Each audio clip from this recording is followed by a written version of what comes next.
amateurs de films noirs et de romans noirs, Black Angel est un titre mythique puisque c'est le titre d'un roman de William Irish qui a été adoré et adapté par des gens aussi différents que François Truffaut, Romain Davis, Michel Lessen, Roy William Neill, etc. Ou Robert Siodmak. C'est un livre, comme souvent chez Irish, qui est très étonnant dans le sens où c'est souvent une course contre la montre.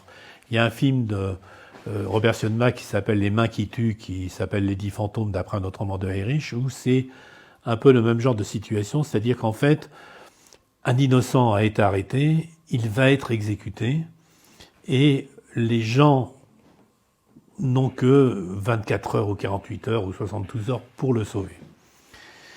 Et là, ce qui est intéressant, c'est que c'est le mari de la victime et la femme de l'accusé qui s'associent pour essayer de retrouver, le vrai coupable, si vrai coupable il y a.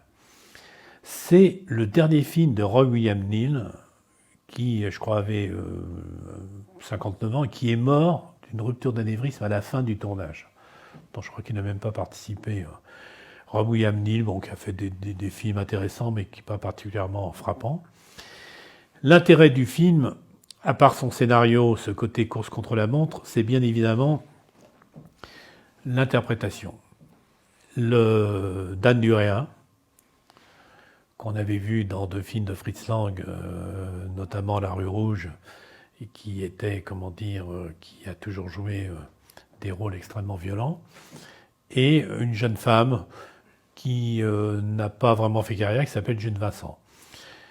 L'image de Dan Duréa était tellement ancrée comme celle d'un homme violent que les publicitaires de Universal, du film, ont cru bon de mettre sur l'affiche, à l'époque, quand le film est sorti, de dire « Il est arrivé un miracle à Hollywood, la jeune June Vincent a rencontré le dangereux Dan Duréa et elle s'en est sortie indemne. Il n'a pas touché un des blonds cheveux de June Vincent. » En effet, le personnage interprété par Dan Duréa est plein de, de sensibilité vis-à-vis de ce qui se passe. Time will tell